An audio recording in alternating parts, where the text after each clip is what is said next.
bakunzi b'ikiganiro cy'ijambo ry'umunsi ndabaramukije mbifuriza umugisha w'Imana, ndabifurije indwi nziza y'umugisha. Yindwi muzobona ikiganza cyiza cy'Imana ku buzima bwanyu, mushishikare kumererwa neza muri byose.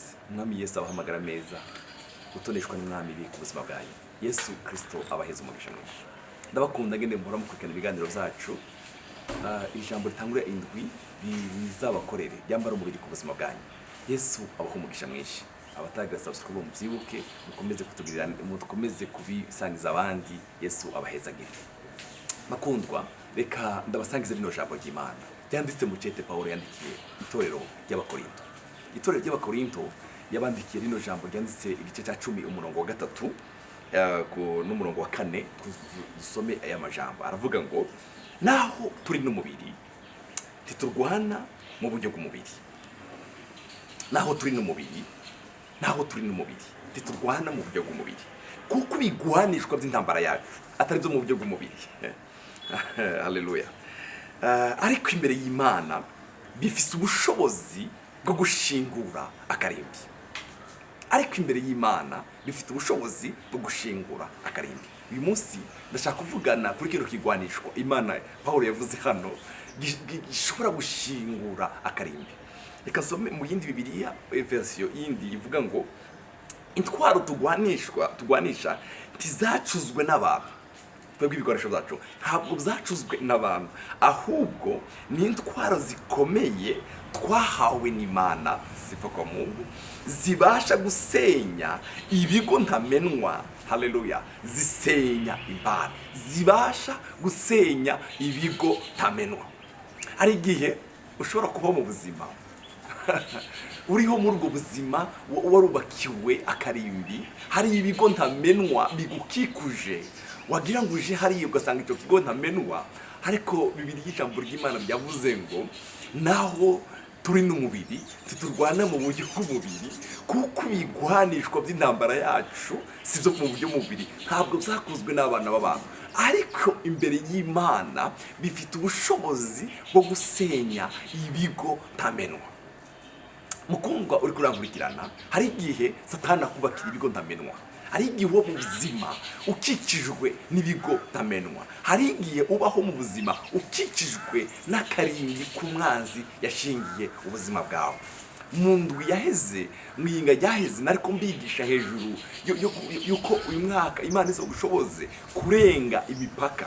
Ako karimbi yagushingiye uzokarenge. Rero iri jambo Paulo yaduhaye nikigwa yatubwiye ngo ikigwanishwa gisenya kano karimbi n'ikihe.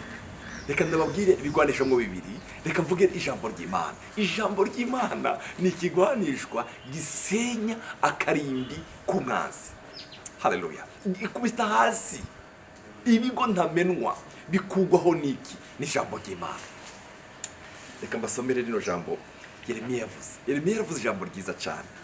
Yeremiya yaravuze ngo, Yeremiya igice cya mbere umurongo w'9 yavuzemo ijambo rikomeye. Yaravuze ngo maze uhoraho arambura ukuboko ankora ku munwa, uhoraho arambarira ati ehe nshize amajambo yanje mu kanwa kawe. Ikintu twahawe gishobora gusenya ibyo bigo ntamenwa n'ijambo ry'Imana. Mukundwa uri kurankurikirana, wimenyereze haleluya gusoma no gusengera mu ijambo ry'Imana. Nicyo kigwanishwa ufite kizosenya ibyo bigo ntamenwa Satani yakubakiye. Ako karimbi Satani yagushingiye nta kindi kizobikuraho n'ijambo ry'Imana. Naho turi n'umubiri tetugwana mu buryo bw'umubiri, kuko bigwanishwa tugwanishwa si ntabwo byacuzwe mu buryo bw'umubiri, ariko imbere y'Imana bifite ubushobozi bwo gusenya akarimbi. Ariho akarimbi kari imbere yawe, hari ibyo ibigo ntamenwa Satani yakubakiye. Kino gitondo muri no yinya, haleluya, reka dufate n'ijambo ry'Imana ku murongo wa 10 muri kino gitabo cya Yeremiya. Iho baravuga ngo raba uyu munsi ngushizeho kugira ubushobozi ku mahanga no ku bihugu by'abami bwo kurandura ku karimbi Satani yagushingiye. Randura ubwo ruhome, haleluya, bwo kurandura, haleluya, kurandura, gusangangura, guhonya no gukomvomvora, amen, no kubaka no guteragira, haleluya. Ijambo ry'Imana rifite ubushobozi bwo guhonya, gusangangura, gukuraho ibyo bihome bwo kubita hasi. Ndakwifurije ko kino kigwanishwa wo kigira umva ni ijambo ry'Imana ufise. Haleluya. Paulo yavuze ngo bifite ubushobozi bwo gukuraho akarimbi twashingiwe. Hari akarimbi kari imbere yawe, hari ibigo ntamenwa biri imbere yawe. Haguruka koresha ijambo ry'Imana, ijambo ry'Imana. Semeni amen. Yaravuze ijambo ryiza cyane aha mu gitabo cya Yeremiya igice cya 22 haravuga ngo haleluya, ngo ijambo ryawe, mbega ijambo ryawe si nk'umuriro cyangwa ijambo ryawe si inyundo imenagura ibitandara. Haleluya. Hari ibitandara kiri imbere yawe, dufite ijambo ry'Imana rimenagura ibitandara. Sifa kwa Mungu. Paulo yandikiye ba Efeso ijambo ryiza cyane igice cya 6:17 arababwira ngo mwabire ingofero y'agakiza bo n'intwaro ya mwemu n'iryo jambo ry'Imana. Intwaro, ikigwanisho cy'umwuka n'iryo jambo ry'Imana. Amen. Ijambo ry'Imana rizarisenya ibigo ntamenwa.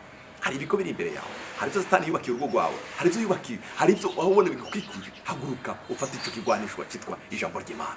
Haleluya. Gikoreshe mu masengesho yawe. Amen. Kigira ubuzima bwawe, nico gikuraho ibigo ntamenwa byakubakiye.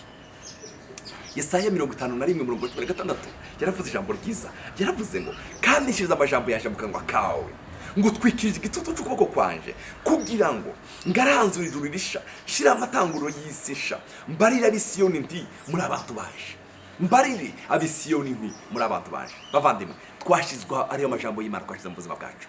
Nico kigwanishwa gishobora gusenya karande. Bene mwimenyereze ubuzima bw'ijambo ry'Imana, mwimenyereze ubuzima bw'ijambo ry'Imana. Hariyo abantu badasenga, hariyo abantu badasoma ijambo ry'Imana, ahubwo barondera babasengera, baguma birukanka inyuma umva ngiki kintu kizotuma iyo karande, ico gihome kiva ku buzima bwawe n'ubuzima busenga, n'ubuzima busenga.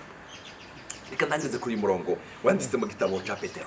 Igitabo cya Petero, igice cya 2 cya Petero, igice cya 1:19 haravuga ngo ariko turafite ijambo ryavugishijwe. Haleluya. Ryarakomejwe kurushiriza, mugira neza ko mushira ku mutima. Ijambo ry'Imana, mugira neza ko mushira ku mutima, ni kitara ryakira tuzumwiza. Haleluya. Hari umwiza uri mu buzima bwawe, hari ijambo ry'Imana. Ijambo ry'Imana ni kitara ryakira acuza umwiza, rigakesha ijoro rikageza ikinyenyeri cyo mu buturuturu kizobandurira mu mitima yanyu. Amen. Turafite ijambo ryahanuwe rirakomezwa. Haleluya. Muzo mugize neza nimwarishira ku mitima yanyu.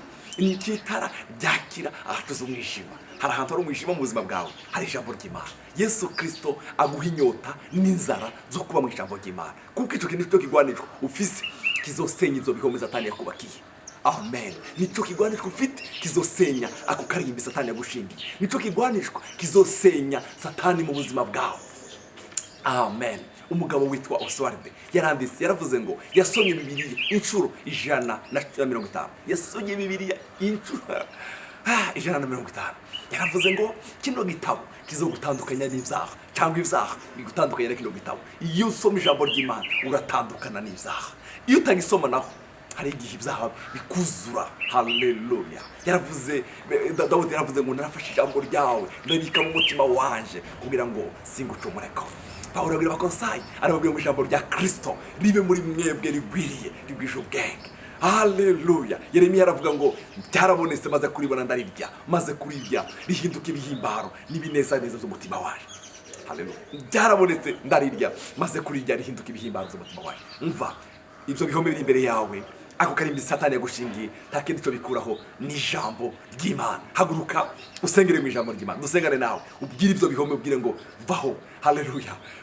Hari ibintu bimeze nka Yeriko, hari ibintu bimeze nka Yeriko, ariko ijambo ry'Imana ryatubwiye ngo rifite imbaraga zo gusenya Yeriko rikayishyira hasi. Yesu aguheze umugisha. Reka dusengane nawe.